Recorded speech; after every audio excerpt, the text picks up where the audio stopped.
ಬಸವಸಾಗರ ಜಲಾಶಯ ಅಥವಾ ನಾರಾಯಣಪುರ ಜಲಾಶಯ ಇದು 4 ಜಿಲ್ಲೆಯ ಜನರ ಜೀವನಾಡಿಯಾಗಿದೆ.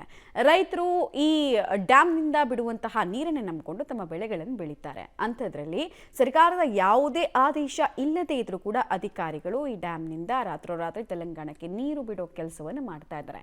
ಇದು ರೈತಾಕ್ರೋಶಕ್ಕೆ ಕಾರಣ ಆಗ್ತಾ ಇದೆ. ಅಧಿಕಾರಿಗಳ ಕಳ್ಳಾಟ ಏನು, ಯಾವ ಹಿತಾಸಕ್ತಿ ಕಾಯುವಂತಹ ಕೆಲಸ ಎಲ್ಲ ಆಗ್ತಾ ಇದೆ, ಎಲ್ಲದರ ಡೀಟೇಲ್ಸ್ ಇದೆ, ನೋಡ್ಕೊಂಡು ಬರೋಣ ಬನ್ನಿ. ನಾರಾಯಣಪುರ ಡ್ಯಾಂನಿಂದ ತೆಲಂಗಾಣಕ್ಕೆ ನೀರು ಹರಿಸಿದ್ದಕ್ಕೆ ರೈತರ ಆಕ್ರೋಶ. ಬೆಂಗಳೂರು ಪಾದಯಾತ್ರೆ ಹೋರಾಟಕ್ಕೆ ಸಜ್ಜು.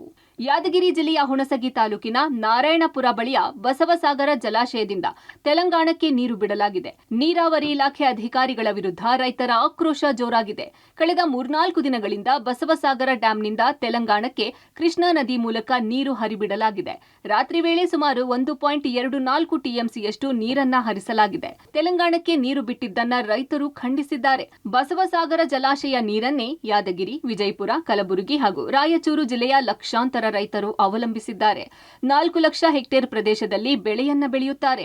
ನವೆಂಬರ್ನಲ್ಲಿ ನಡೆದ ನೀರಾವರಿ ಸಲಹಾ ಸಮಿತಿ ಸಭೆಯಲ್ಲಿ ರೈತರ 2ನೇ ಬೆಳೆಗೆ ನೀರು ಬಿಡುವ ನಿರ್ಧಾರ ತೆಗೆದುಕೊಳ್ಳಲಾಗಿದೆ. ಡಿಸೆಂಬರ್ 10ರಿಂದ ಮಾರ್ಚ್ 23ರ ತನಕ ನೀರು ಹರಿಸುವ ನಿರ್ಧಾರ ಕೈಗೊಳ್ಳಲಾಗಿದೆ. ವಾರಬಂದಿ ಅಂದ್ರೆ 14 ದಿನಗಳ ಕಾಲ ನೀರು ಬಿಟ್ಟು ನಿರಂತರವಾಗಿ 10 ದಿನಗಳ ಕಾಲ ನೀರು ಬಂದ್ ಮಾಡಲಾಗುತ್ತೆ.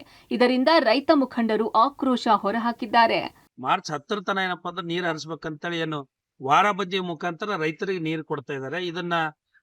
ಈ ಒಂದು ಸಂದರ್ಭದಲ್ಲಿ ಇವತ್ತಿನ ದಿನ ನಮ್ಮ ಭಾಗದಾಗ ಏನಪ್ಪಾ ಅಂದ್ರ ಇನ್ನೂ ಮೆಣಸಿನಕಾಯಿ ಬೆಳೆ ಅದ, ಭತ್ತ ಅದ, ಮತ್ತೇನಪ್ಪಾ ಅಂತಂದ್ರೆ ಇನ್ನ ತೋಟಗಾರಿಕೆ ಬೆಳೆಗಳವ, ಇನ್ನ ಕಬ್ಬು ಅದ. ಈ ರೀತಿ ನೀರನ್ನ ಒದಗಿಸಂತ ಸಂದರ್ಭದಲ್ಲಿ ಇವತ್ತಿನ ದಿನ ಏನಪ್ಪಾ ಅಂದ್ರ ನಮ್ಮ ರಾಜ್ಯ ಸರ್ಕಾರ ಏನ್ ಬಸವಸಾಗರ ಜಲಾಶಯ ನಿಂತೇನ ಇವತ್ತಿನ ದಿನಲೇ ತೆಲಂಗಾಣಕ್ಕೆ ನೀರ್ ಹರಿಸ್ತಾರಲ್ಲ, ಅದು ಖಂಡನೀಯ.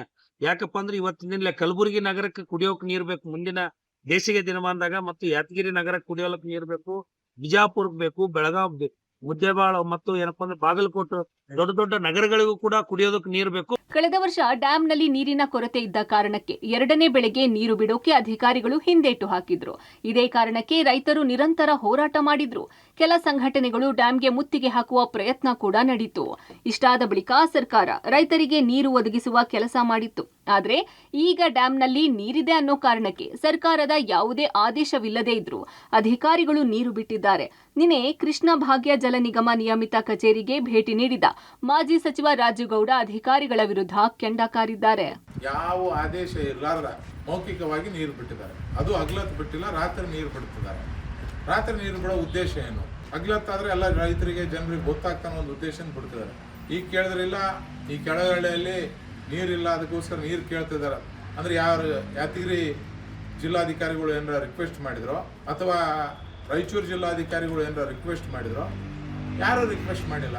ಇದು ನಿಜಕ್ಕೂ ನಮ್ಮ ಕರ್ನಾಟಕ ರೈತರಿಗೆ ಮಾಡ್ತಿರುವಂತ ಅನ್ಯಾಯ. ಒಟ್ನಲ್ಲಿ ರಾಜ್ಯದ ಜನರಿಗೆ ಮುಂದೆ ನೀರಿನ ಸಮಸ್ಯೆ ಆಗುತ್ತೆ. ಇಂತಹ ಸಂದರ್ಭದಲ್ಲಿ ಪಕ್ಕದ ರಾಜ್ಯಕ್ಕೆ ನೀರು ಬಿಟ್ಟಿರೋದು ಎಷ್ಟು ಸರಿ? ನೀರಾವರಿ ಸಚಿವರು ಮೊದಲು ನಮ್ಮ ರಾಜ್ಯದ ಬಗ್ಗೆ ಯೋಚಿಸಿ ಬಳಿಕ ಪಕ್ಕದ ರಾಜ್ಯದ ಬಗ್ಗೆ ಕಾಳಜಿ ವಹಿಸಲಿ ಅನ್ನೋದು ರೈತರ ಅಭಿಪ್ರಾಯ. Rupesh, public TV, Yadgir.